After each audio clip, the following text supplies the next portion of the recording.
Cyril. So we're here in the Rancho in San Diego, which is a lovely place, and for today we would just talk a little bit about the MiHealth, because I think, when did we meet? About 10 years ago? It would be 10, 11 years ago, yes. 10, 11 years ago. God, that's quite a while. It's gone just like that. Yeah, easy. Obviously, when we first met, I mean, you were an absolute expert in the Russian technology, SCENAR, and...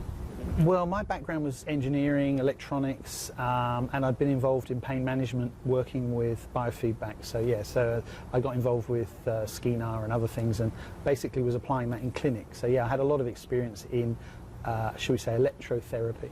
And we met around the same time, and I think we had the idea to basically make a handheld, portable health device, because we wanted to make something that would basically help people, help people to reduce their pain, but also be able to scan, see what was going on in their body, and then also to rejuvenate their energy and, you know, hopefully activate healing too. And I think that was at about the same time, and it was very fortunate that we both met, because you had a lot of technical insight from all of your prior engineering and Russian background. So I came to the United Kingdom and did the bioenergetic training, looked at the scanning system, and it was obvious that you could take it to the next step, and you'd already started thinking about that and had a whole project in line. So I guess I was able to add some elements to that related to biofeedback and take part in the team.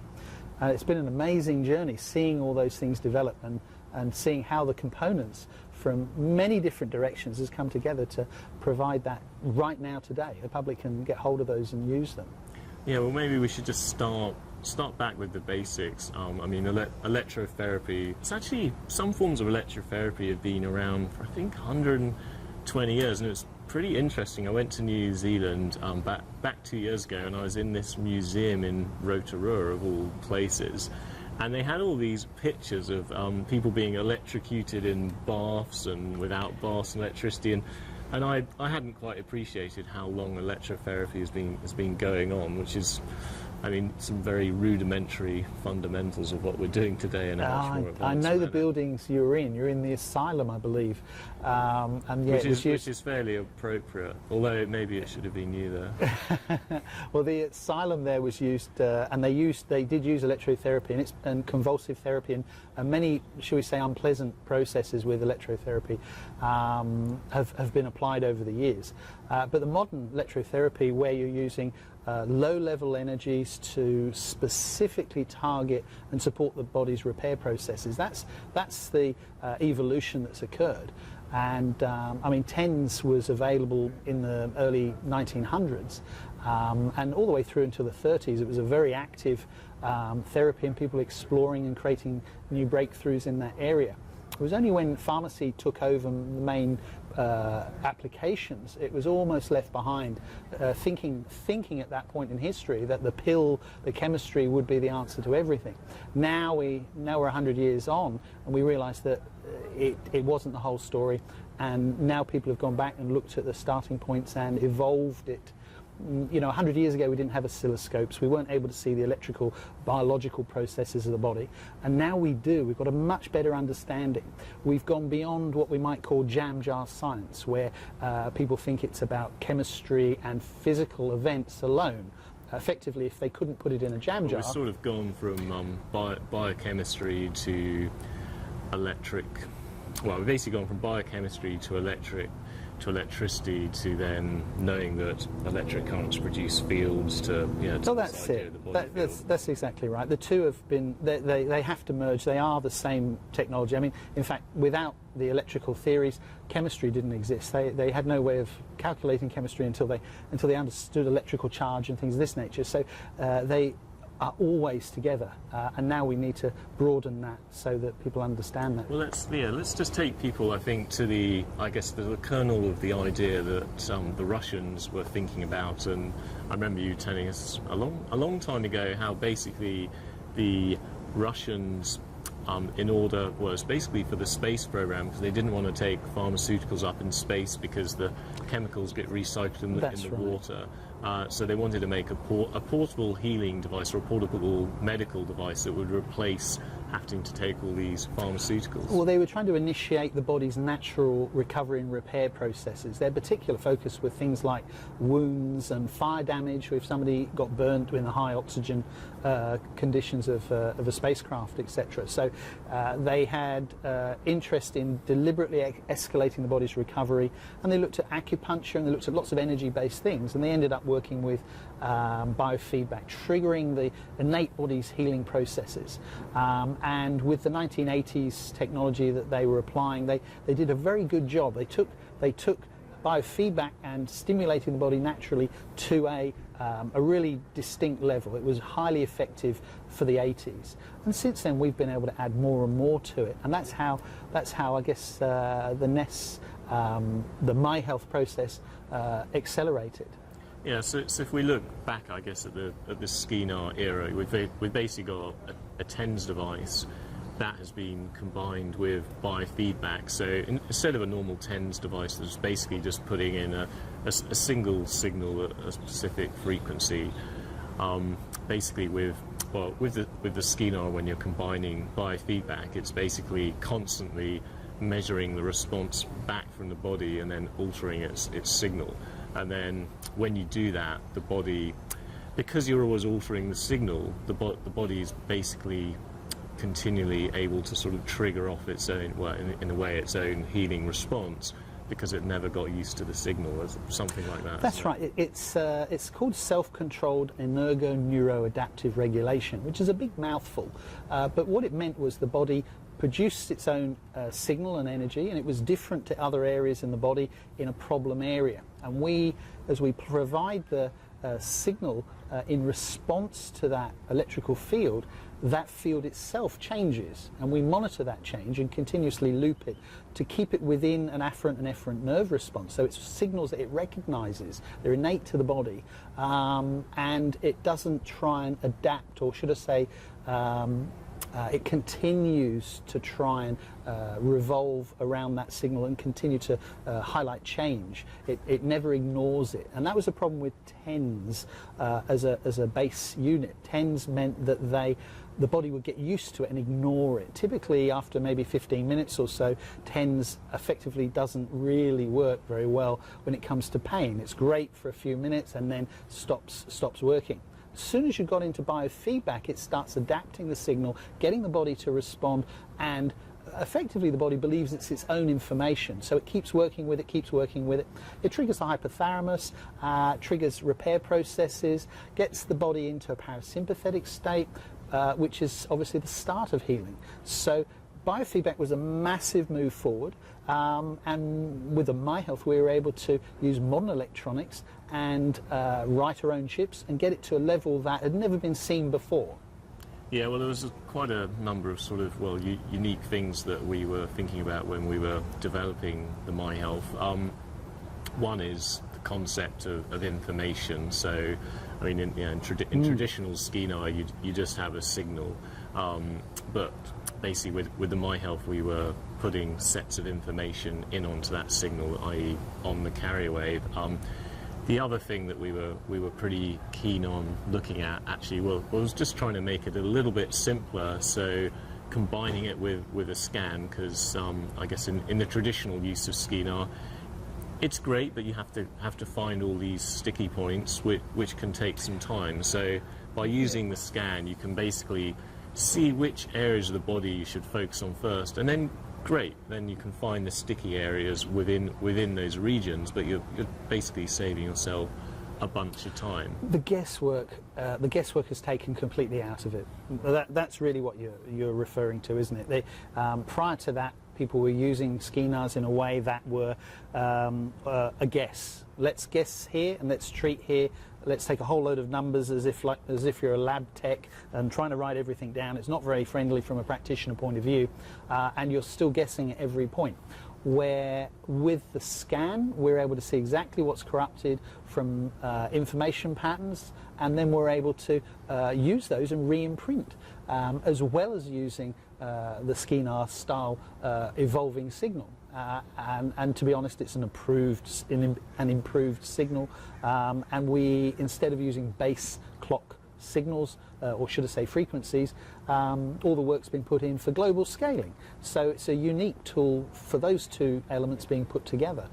Global scaling providing frequencies that provide nodes of efficiency, where the body actually escalates its response and actually accepts the information more readily than any old clock signal. And those were very specific, and you could probably tell us some of the story behind getting that information and applying it. The global scaling frequency part of the MiHealth is actually pretty interesting, because one of the things that we were wondering about at the time is, if you get a SCENAR, you can basically dial it up from 15 hertz, I think, up to about 500 hertz or so.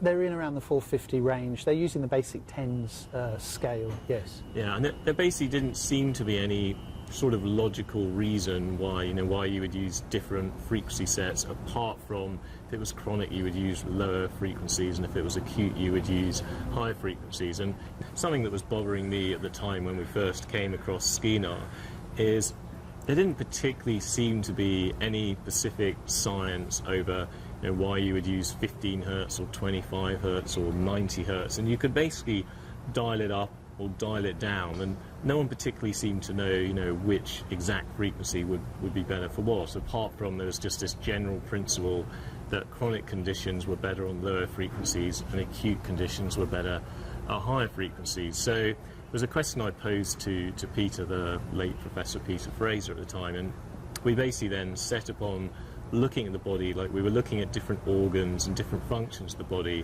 and then we started testing to see which sets of frequencies would respond to different organs and different functions. And what we found is, yes, indeed, certain organs and certain functions responded actually in a very, very tight frequency band across different areas, and we basically ended up getting this sort of beautiful healing response if we use those sets of frequencies. So of course we immediately programmed those all into the MiHealth device. So you effectively catalogue the points of efficiency for those frequencies.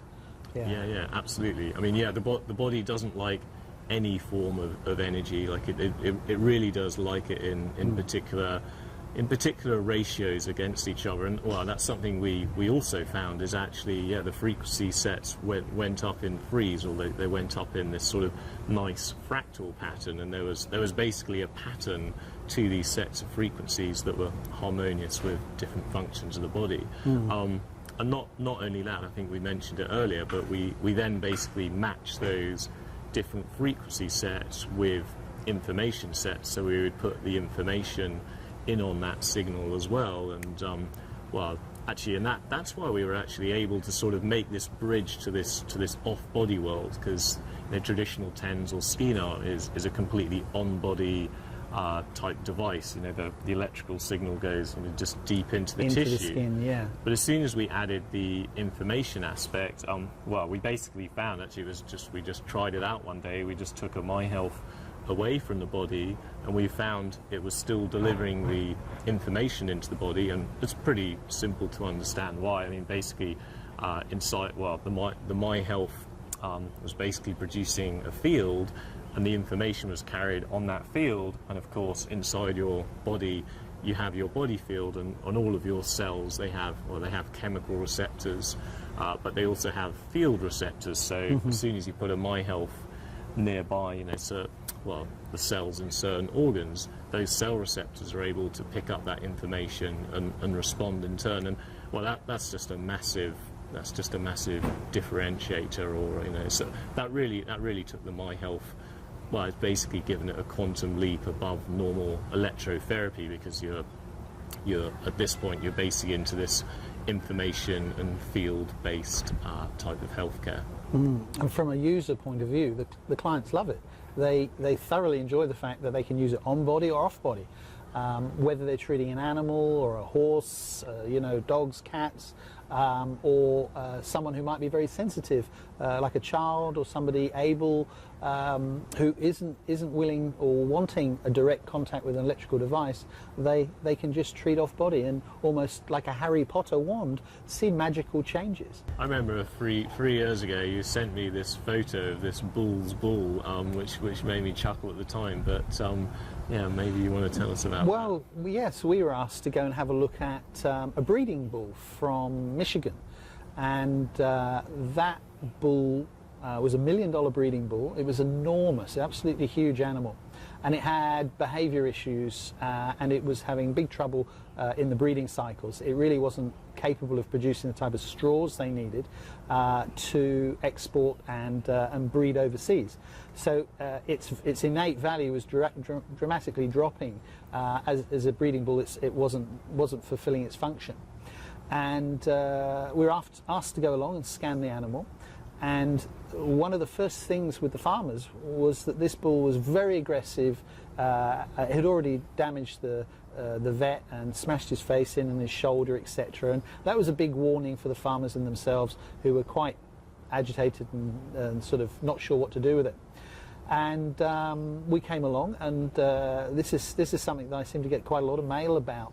People go on and they see this on YouTube, calming a bull with MiHealth, and we simply place the MiHealth device on a particular setting above or in front of the animal, and it was in a crush. It had been led into a crush, and from the very moment I was in front of it, its huge head was trying to strike me, and its normal behavior. But within a minute or so, it literally had dropped his head, completely relaxed, started allowing me to touch it. I was literally able to rub its ears and hold its head, and it just wanted, it almost like it wanted to go to sleep. So it had been in such stress, and the MiHealth device had provided the right information at the right time to calm all those sympathetic systems and literally allow that animal to be handled and to be in the presence of it without having a threat to the farmers and the vets. So that was a brilliant example of how quickly we were able to, in a non-invasive way, make the environment safe and support the animal. Instead of just being a pain device, the MiHealth has turned into something completely different, hasn't it? It's fabulous with pain, but it does so many other things. Talk us through how you got to all the folders and the categories.